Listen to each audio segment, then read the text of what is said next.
You're entering the MSP Zone, a podcast for the managed services community, covering news, analysis, and interviews from around the globe.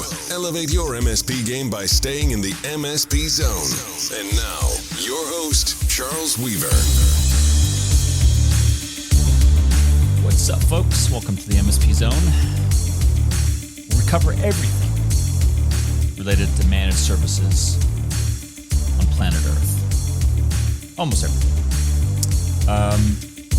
We've got a really fantastic program today.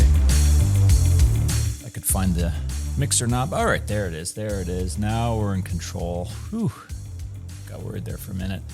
Okay. 3 topics as usual today. Starting off with the SEC adopts a new cyber disclosure rule. Even if you don't have public companies, you're going to want to listen to this one.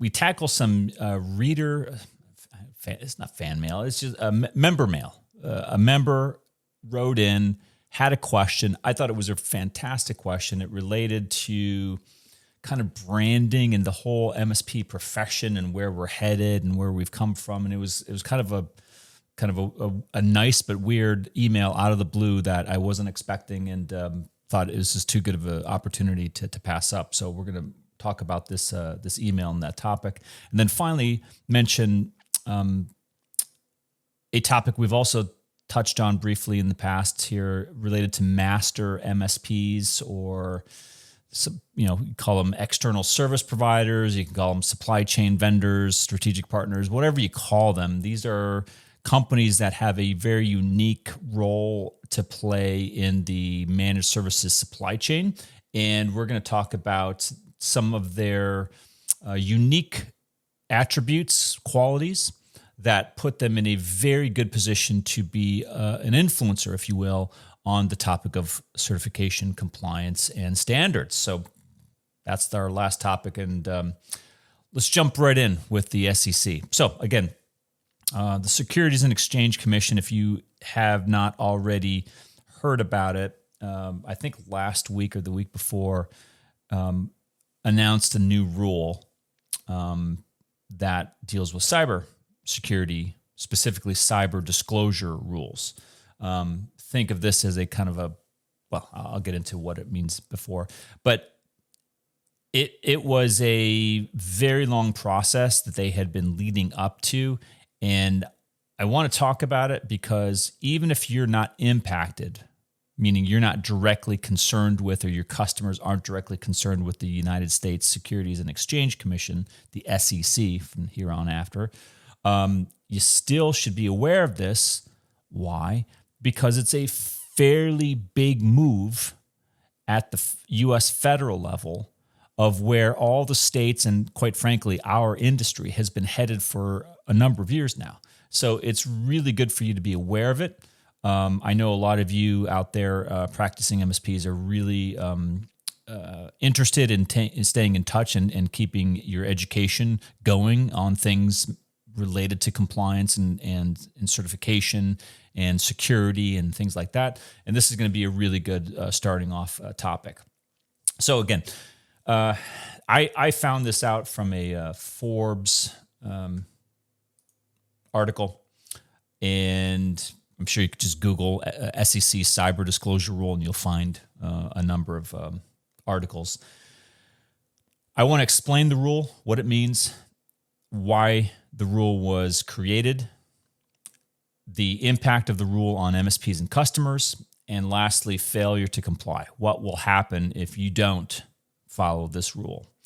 And then I'll tie this all up in a nice little bow by saying, kind of giving you my opinion on what I think this means for the larger MSP community, even though it's not directly regulated by SEC. So for those of you who are not familiar with the Securities and Exchange Commission, they're basically the group, the federal agency that oversees publicly held companies, the stock exchange, the NASDAQ, right? All those. It's like a governing administrative agency that's, make sure that all these companies that are about to go public, companies that have already gone public, are behaving appropriately across a number of areas, not I mean, very little of it, I think, is really cyber or tech specific. A lot of it's financial and just public policy, right? What the SEC does is make sure that public companies are behaving so that the average private investor, people like you and me who might have 401ks or individual retirement accounts or just own stock, in any given public company, are protected. And that's in some small part. They do other things as well. That's what the SEC does.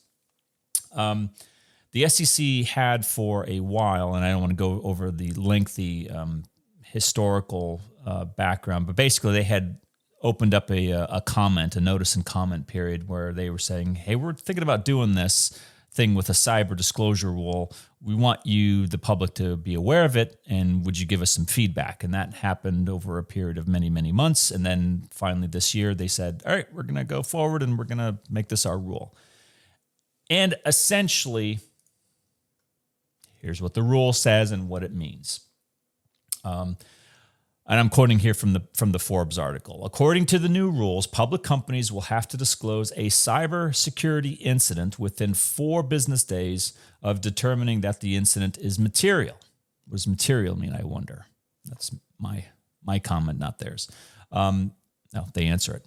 A material cybersecurity incident is one that is likely to have a significant impact on the company's business, financial condition, or operations. It's a fairly broad definition, but nevertheless, that's their definition. It's a 4-day disclosure deadline. And the purpose why this rule was developed and ultimately made is that they want to make sure that investors have timely information about cybersecurity incidents that could impact their investment decisions. It seems pretty common sense. The SEC says we want to have 4 days where if you have a cyber incident, you have up to 4 days to disclose it. If you go beyond that, that's going to be a material negative impact on investors. Investors obviously have a right to know whether the public companies that they're trying to invest in or actually own shares in are being breached. You could see why that would be a material thing to know as an investor. Makes sense, right? Nothing too earth-shattering here. The new rules also require public companies to disclose information about the following aspects of a cybersecurity incident, right? So once they've determined that it's a legitimate incident, that it's material, here are the things that they want to know. The nature of the incident, what happened, the impact of the incident on the company's business. Number 3, the steps the company has taken to address the incident, remediation, forensics, recovery. I think someone on a MSP podcast recently talked about something called cyber resilience, but I'll have to go dig into my notes to figure out who said that. The steps the company has taken to address the incident, and finally, the company's policies and procedures for managing cybersecurity risks. All right, did you get that? Nature of the incident, the impact of the incident, steps the company has taken to address the incident, the response, and the company's policies and procedures for managing cyber risks. Now, first of all, if you're an MSP, if you're a company that has an MSP Verify, this is not new. This is not earth-shattering. This is, I wouldn't say boring, but this is not a big deal to you because you're already used to this. Because if you are an MSP and you have MSP Verify, you've got this type of policy already in place. You've got controls that meet this requirement. Now, maybe it's not a 4-day rule because maybe you live in a jurisdiction that doesn't have a 4-day rule. Maybe it's a 72-hour rule. Maybe it's a 1-week rule. Maybe it's a 1-day rule. There are many different rules and time frames for cyber disclosure incidents all over the world. The timing is not the relevancy. It's this specific listing of the things, the elements that the SEC wants to know about. that should be looked at as further evidence that what we in the MSP profession have been doing for 20 years is right. Folks, what more do you need? It's almost like they lifted from the MSP Verify standard the requirements and the elements of a cybersecurity response, detection, notification process. Now, I know. We're not the only ones out there. I'm not saying that we're the only ones out there that have been doing this. Not saying that at all. But what I'm saying to you out there in the MSP land is that this type of stuff, when the SEC announces cybersecurity disclosure rules, it shouldn't come as a shock. And in fact, it should be expected. And in fact, what you should be looking at is any organization, any company that you do business with is headed towards this direction, whether they're a public company or not, right? Let's be clear. The SEC rule only deals with public companies, period. If you have a book of business that all they are is privately held companies, they're not public, the SEC rules don't apply to you. But what I'm also saying is you don't have to be a magician or someone who can predict the future in order to figure out that this is where we're all headed as a society.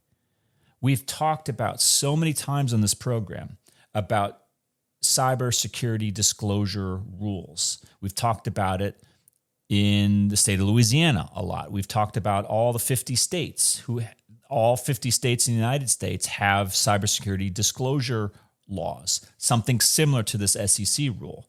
The Canadians have it. The Europeans have it. The Australians have it. The United Kingdom has it. Almost every major well-developed country or jurisdiction on the planet where you have a large group of MSPs operating, helping their customers, chances are very high that you're going to have some sort of regulatory or policy body that has set some sort of cyber disclosure rule in place. The issue that I would like to conclude this topic with is what happens if you don't comply. And the article does go into great detail about failure to comply because, after all, we as MSPs are good stewards of our companies, and you guys like to be very much in the know of what happens to your customers and what types of pressure that they're under. Well, this article for the public companies here in question are giving some very specific actions that will happen to the company. And here's a hint. If it's going to happen to the company, you can bet it's going to happen to the company's service providers as well. Okay? Companies that fail to comply with the new cybersecurity disclosure rules could face a number of consequences, including SEC enforcement actions. SEC enforcement actions. I'm pretty sure that could involve fines. I'm almost positive the SEC has fining capabilities, meaning that it doesn't have to go through a court system. They have their own ability to issue fines to the companies, which could be significant. So they have a lot of power and they have a lot of autonomy that is kind of outside of the U.S. legal system. They could refer things if they were criminal. I'm not saying that would be even relevant in any small minority of cases, but they could refer things, if they were of a criminal nature. But SEC enforcement actions could be just a fine that the SEC issues to the company, and maybe it's service providers. Investor lawsuits. Where have we heard lawsuits before? Private right of action sounds very familiar. GDPR. Where else have we seen it? More close to home in the United States. Where have we seen private right to action for data incidents? California, CCPA. Remember? We've talked about this. Investor lawsuits. Investor says, this data breach cost me a lot of money for my investment. I want to be compensated. They issue a lawsuit. Damage to the company's reputation goes without saying.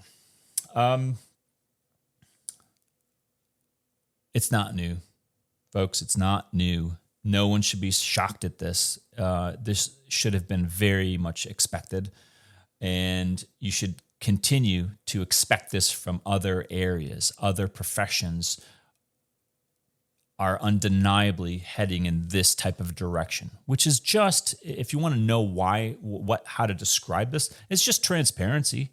They just want to know. They have a right to know. If you were an investor in a private company, wouldn't you want to know if there was a major cyber breach? Yeah, I would. I would kind of want to know that of federal government agencies who habitually lose a ton of data on behalf of citizens that they hold in their databases. But that's a separate issue. But private companies as well.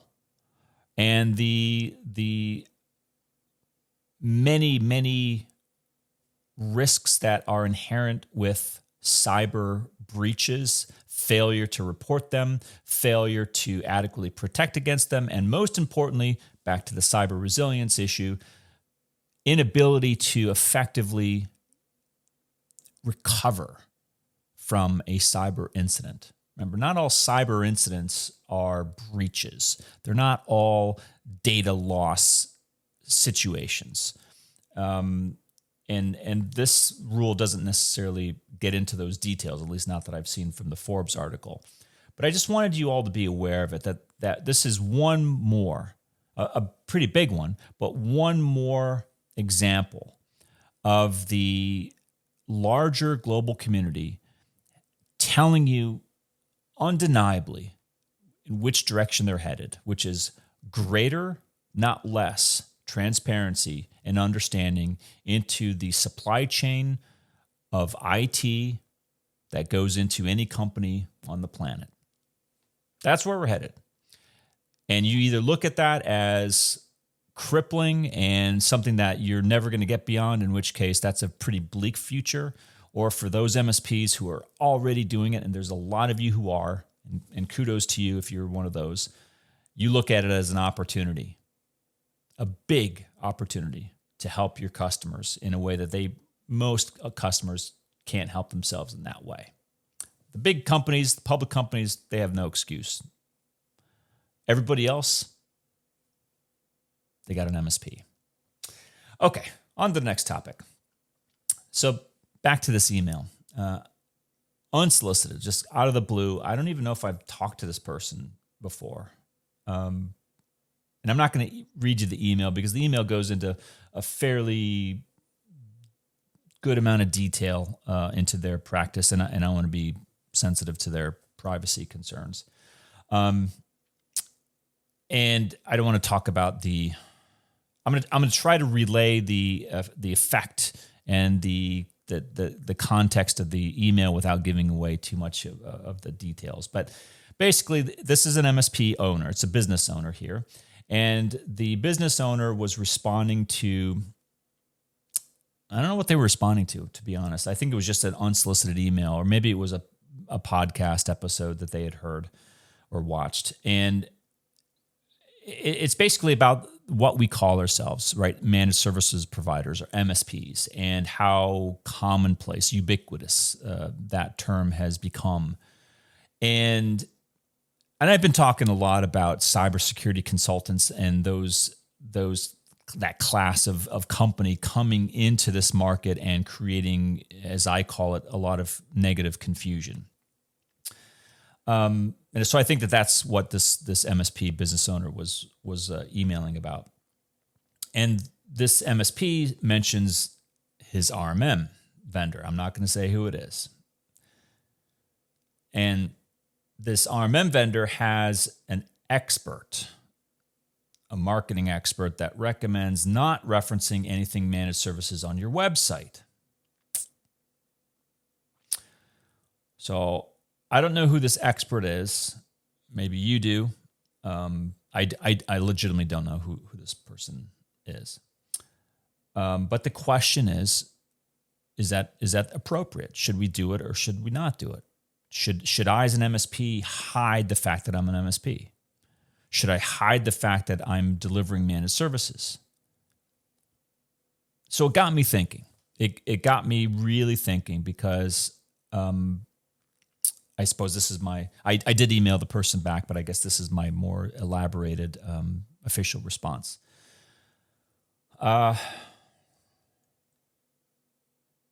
No, you shouldn't call yourself something else. Here's why. Even if you put aside 3 decades, longer than the MSP Alliance has been in existence, but for as long as the MSP Alliance has been in existence, 23 years, the issue of making managed services more of a household name and making MSPs more reputable and professional has been our mandate. It has been our why we get up in the morning and do what we do. It has been the request of thousands of members all over the world. It's what they've said for 23 years. And when we finally reach a position where MSP and managed services as terms, as words that have meaning, means something of value. And I don't separate from the issue of whether you should call yourself this, it would be difficult to deny that the terms MSP and managed services don't have a fairly widespread common understanding and recognition on the global market, especially if you're in the tech sector, especially if you understand this. Now, if you are a MSP and you're dealing with a bunch of 21-year-old business owners or, kind of millennials or Gens, I don't know, whatever's before millennial, Gen Zs, young kids, they may not know what managed services are. They may not know a lot of things, but they may not know what managed services is. They may not know what MSP is. But that's a separate issue. There's always going to be people who come into the world and come into business and need to be educated on what MSP and managed services is all about. As with any profession, there's a learning curve. But back to the fundamental question, should you stop using the term MSP or should you stop using the term managed services as a description of what you do as a business? Well, let me ask you a question. What the hell else are you going to call yourself? Seriously. And don't say IT solution provider. Don't say that. Because is that descriptive of anything? Is it computer repair company?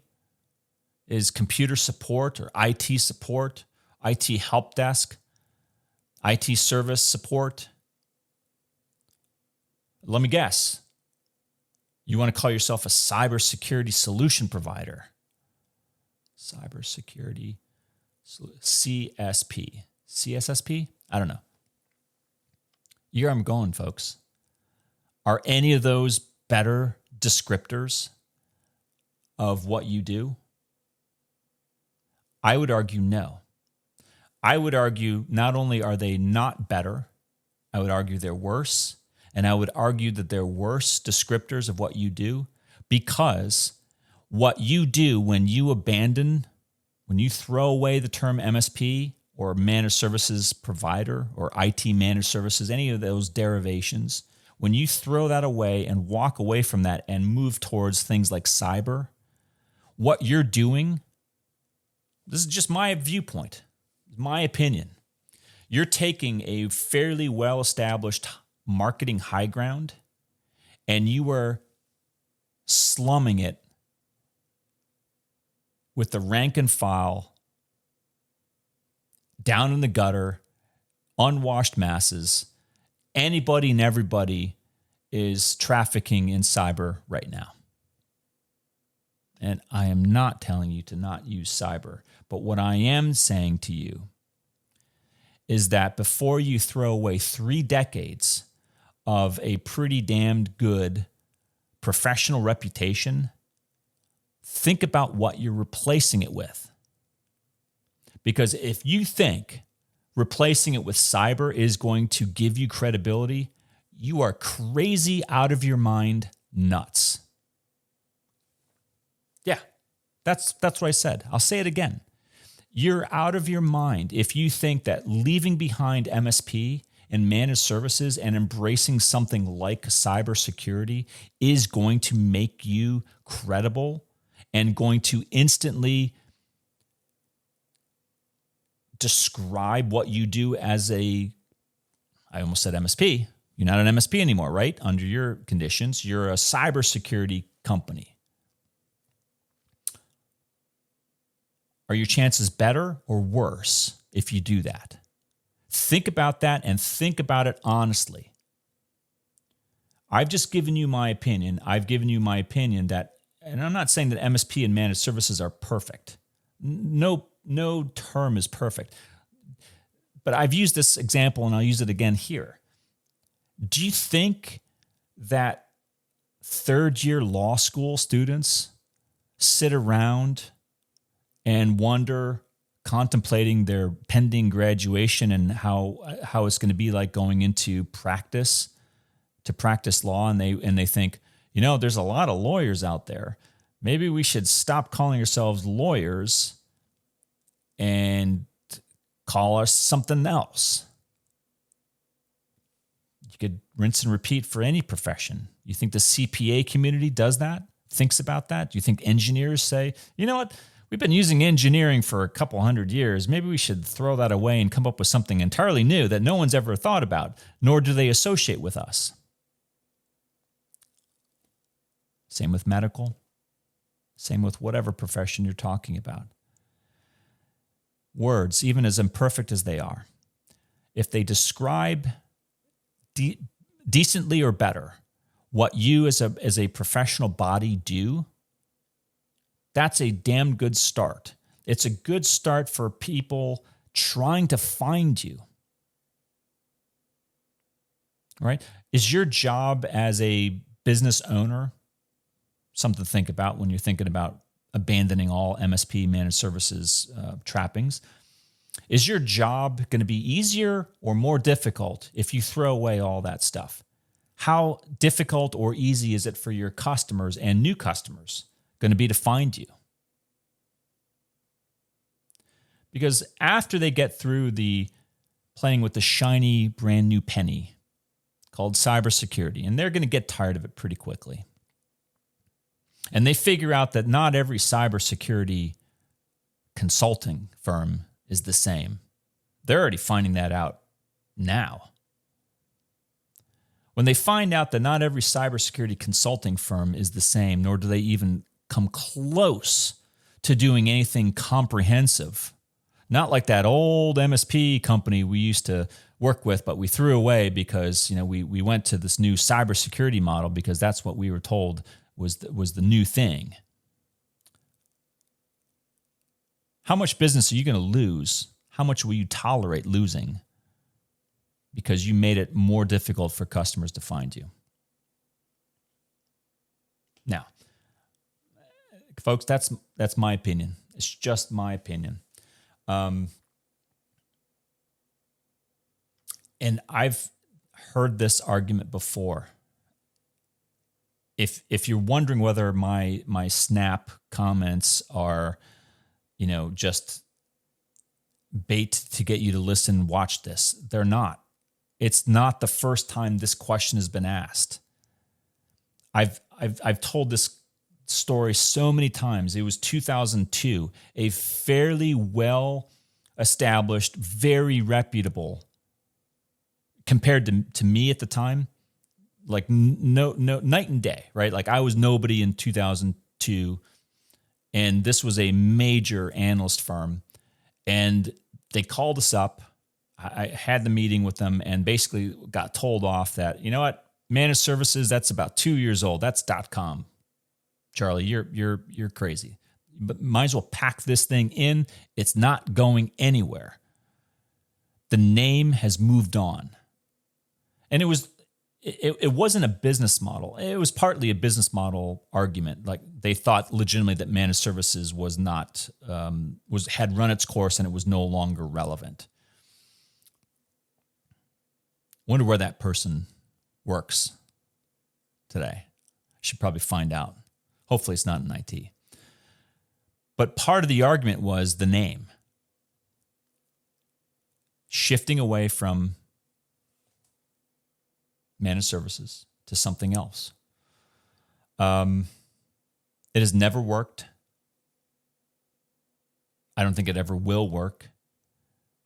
We've occupied this ground for too long. It's good ground. The name means something.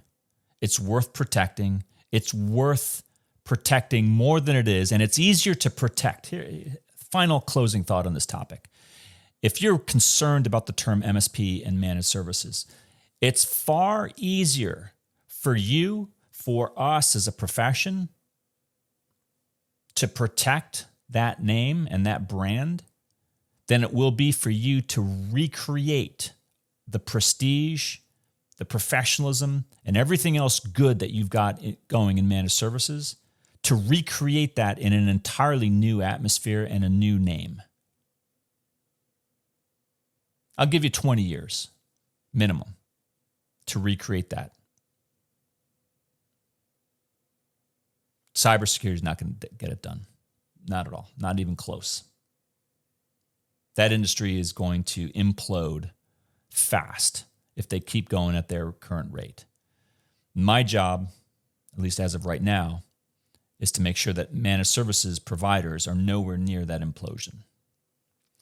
But if you're wondering about abandoning MSP or managed services as a term, as a marketing concept, as a sales construct, think about what I've said. Think about what you'd even replace it with. And maybe spend a little bit more of your time differentiating yourself from the wannabe, the non-MSPs. And maybe that would be a better use of your time and energy and resources. And it might just get you a few extra customers along the way. Something to think about. Okay, finally. Master MSPs play a crucial role in certification. What's a master MSP, you might be asking? It's a term that had a lot of usage long time ago. It doesn't really get used a lot anymore, but the business model, the concept is still very much alive today. So whether you call yourself an master MSP or whether you think you know of an master MSP, I'm going to go over what the definition is. I'm going to talk about the master MSP role in the supply chain. I'm going to talk about the unique relationship between master MSP and partner MSP, if that makes sense, and kind of tie it all together. Okay, so this came from a conversation that we just had with an MSP that's actually been around for a while. I'm not going to tell you who it is, but they sell to other reactive providers and some smaller MSPs, basically as a way to get them to come on to a more standardized managed services business model. And that you can understand that, right? There are some companies that really legitimately, especially on the break-fix side, who know that they need to be in managed services, but they just don't know how to do it. They know it, they need to do it. They don't how to do it is the big issue. And so they don't want to fuss with it. And so they go and find a master MSP and they say, look, can you just help me? I know my customers need managed services. I know they need it. I know I would benefit from it, but I don't know how to get from A to B. And could you help with that? And if it's a good master MSP, they can legitimately help you with that. They can kind of force you into, the corridor, if you will, of this is how you operate, this is how you sell, this is how you market, this is what you do, this is not what you do.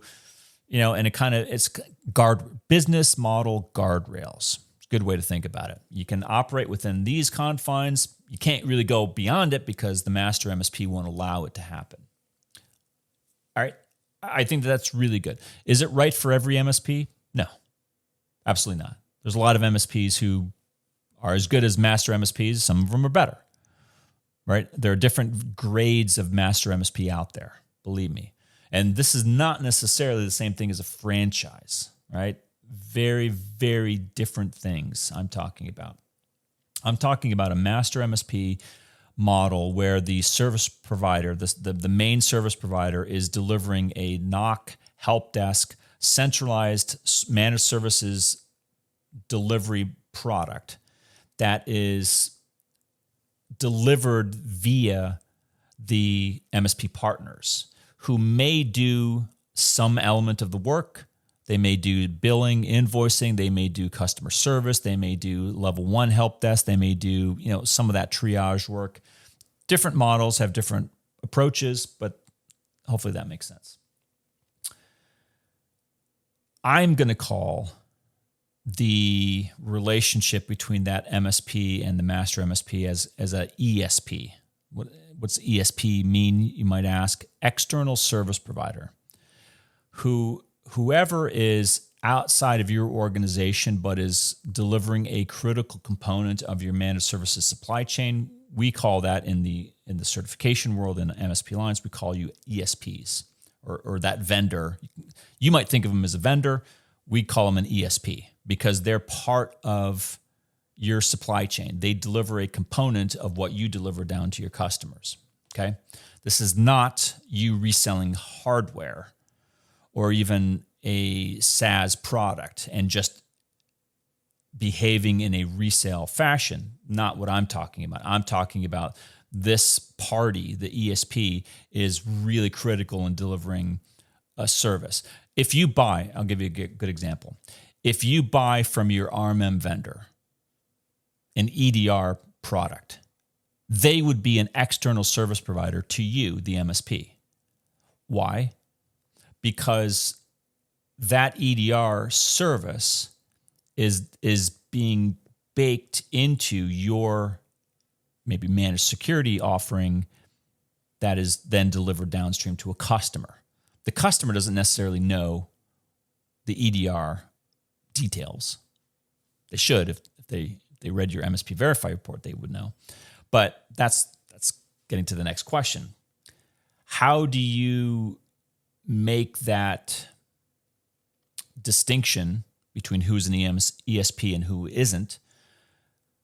What if you have a master MSP relationship, and how do you achieve compliance and certification if you're dealing with a master MSP? Well, there's some really good examples. Number one, the master MSP has its own certification.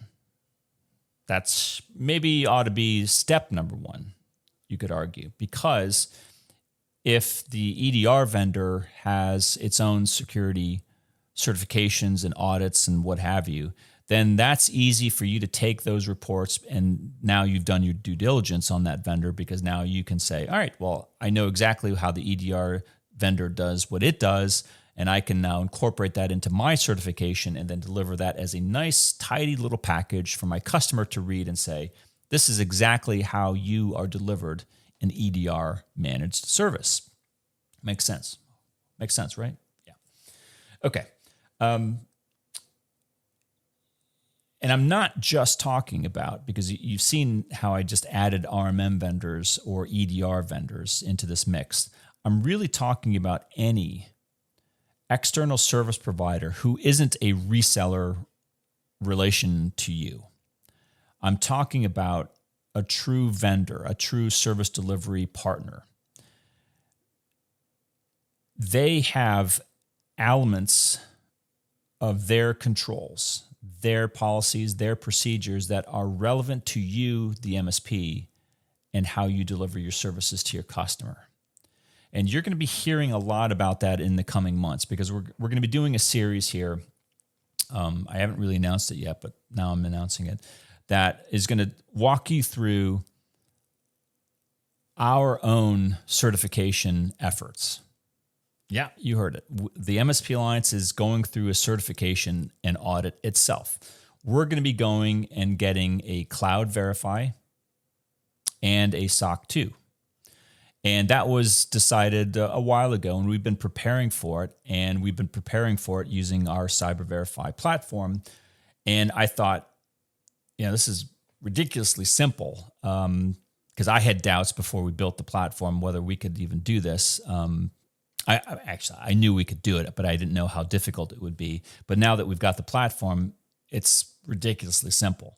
And so I thought it would be really helpful, maybe educational, for me to document our steps through the process of a not general audit, but like a SOC 2 and a Cloud Verify examination, and show you specifically, including among other things, how ESPs, how other providers further down the supply chain river, if you want to look at it as a river, how they impact us and how we rely on them, on those providers, and how we incorporate their controls alongside our controls and deliver them downstream to our users, which would mostly be MSPs. And so this is going to be an exercise in us just showing you exactly what we're doing, show you how we do it, show you how simple it is if you know what you're doing and if you follow the right steps, and really demystify the entire process. Because I know a lot of MSPs have been confused about external service providers, whether you call them master MSPs or not. I know that that's a confusing concept, and it is. It was really confusing to me for a long time. But if you know how to look at it and kind of remove the jargon, remove the compliance, remove the auditor kind of terms that associate with that, and just think of it as a supply chain, like a conveyor belt. That's how I think of it. A conveyor belt or a river or something where it's products and services flowing downstream, and different people along the banks of the river or along the sides of the conveyor belt are doing certain things to the product, the services, so that by the time they get to the consumer of that service, they have a pleasant, favorable experience.